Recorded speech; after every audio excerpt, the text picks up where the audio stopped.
नून league और peoples party के दरमियान तो मुज़ाकरात नाज़रीन तय पा गए हैं, लेकिन मुस्तफ़ा कमाल साहब इस हवाले से बता रहे हैं जनाब कि जो MQM के साथ मामलात हैं, सिंध में गवर्नरशिप मुत्तहिदा का हक़ है जिससे हम दस्तबरदार नहीं होंगे, उनकी जानिब से कहा गया है। आज नून लीग और MQM के दरमियान इस्लामाबाद में अहम बैठक हुई जो बेनतीजा ख़त्म हो गई। मुशावरत के बाद तय ये हुआ कि दोनों जमातें वफाकी सतह पर एक दूसरे से मफाहमत, हिमायत और ताउन का सिलसिला जारी रखेंगी।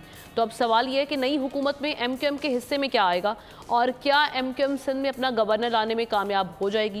ये डॉक्टर साहब, ये जो MQM है ये सिर्फ इक्तफा करेगी गवर्नरशिप तक या वजारतों लेने में भी आगे बढ़ेगी? देखिए, ये जो आपके एक चूचू का मुरब्बा बना है इलेक्शन, जो हुकूमत बनने जा रही है, खुदा करे हाँ, जो ये मखलूत हुकूमत बनने जा रही है, इसमें इंटरेस्ट जो है ना मुल्क का नहीं है। अभी हम आपने तकरीर सुनाई थी आसिफ अली जरदारी साहब की, तो माजरत के साथ हमारे एक बड़े पार्टी के बड़े लीडर हैं, लेकिन उनकी जो स्टेटमेंट है अगर आप सुन लें और ज़रा गौर करें उनकी तमाम उन चीज़ों पे पीपल्स पार्टी जो करती रही है, अगर 1970 से लेकर आप आएँ और देखें और PMLN को देखें, तो कहाँ मुल्क की खिदमत, कहाँ मुल्क के लिए सोचना। और अभी भी देखें ना, जब तक उनके सदर उनको नहीं दिया गया, आसिफ अली जरदारी ने ठोक दिया था कि अगर मुझे सदर नहीं बनाओगे तो फिर बना लो तुम हुकूमत, देखते हैं हमें। ये बात कोई छुपी भी नहीं है, आप जाके मालूम कर लें किसी से। तो यार ये बताइए कि आप जो हैं वो सदर के लिए, एक सदर के लिए आपने PMLN को और पाकिस्तान की इस हुकूमत साजी में एक इत्तेहाद को बार बार ब्रेक किया है। फिर आपने बिलावल भुट्टो का वो जुमला नहीं सुना जिसमें उन्होंने कहा कि जी ओपन कर दिया उन्होंने कि जनाब 5 साल में से आधा टर्म आपका, आधा टर्म तो मैंने इनकार कर दिया। बिल्कुल। और बिलावल बड़ी खतरनाक बात की है, जरा उस पर गौर कीजिएगा। उन्होंने कहा आवाम के वोटों से वजीर आजम बनना चाहता, तो जनाब शहबाज शरीफ के वोटों से वजीर आजम बन रहे हैं। ये सवाल तो हम कर सकते हैं ना, कोई जवाब देना चाहे तो दे। और माजी ऐसा नहीं है कि पीपल्स पार्टी कोई माजी में ऐसी जमात है। भाई 1970 का इलेक्शन भी देखा हमने, जब एक जीती हुई पार्टी अक्सरियत 166 शायद वो था और इनका 81 था, लेकिन आपने उनको हुकूमत नहीं करने दिया।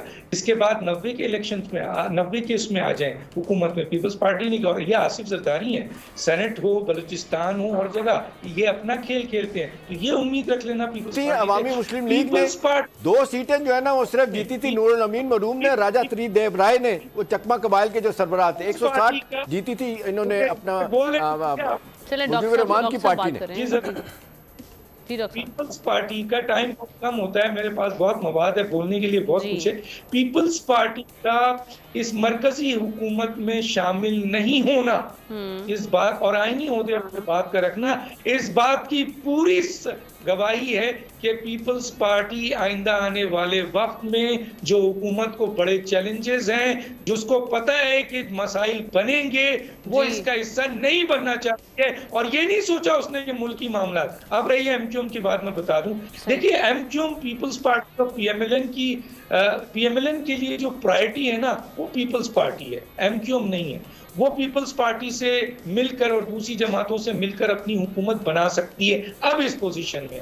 पीपल्स पार्टी और MQM का टाकरा बड़ा हो गया है। एक टाकरा ये है कि सबसे बड़ा मसला है लोकल बॉडीज का, जो 3 रुकनी उन्होंने आईनी तरमीम के हवाले से बात की थी कि जो पार्टी उनकी ये बात मानेगी वो उसका साथ देंगे, और मुस्लिम लीग नून ने माना था। लेकिन ये खुदकुशी होगी आपके पीपल्स पार्टी की मौजूदा सूरत हाल में। तो मैं समझता हूँ मांग रहे हैं, वो मुख्तलिफ वजारत भी मांग रहे हैं, लेकिन क्योंकि PMLN को गवर्नर की इजाजत दे दी गई है, PMLN अपने बजाय MQM को नामजद कर सकती है, कोई बड़ी बात नहीं है। लेकिन जो 3 नुकाती आईनी तरमीम है लोकल बॉडीज के हवाले से, जिसके ऊपर MQM ने कहा है कि हमारी पूरी आइंदा बेस, और अगर नहीं कोई मानेगा तो हम उसकी हुकूमत से अलग भी हो जाएंगे, हम वजारतें भी नहीं लेंगे। तो पीपल्स पार्टी की मौजूदगी में PMLN MQM को कितनी तवज्जो देगी और पीपल्स पार्टी किस हद तक MQM के इन मुतालबात को मानेगी, मुझे नहीं लगता है। PMLN के लिए एक बहुत बड़ा चैलेंज होगा, क्योंकि आगे जाके दोनों पार्टीज ना ये एग्जैक्टली इंटैक्ट रखना, ये एक बहुत चैलेंज होगा। सब्सक्राइब करें और बेल दबाएं ताकि कोई खबर रह न जाए।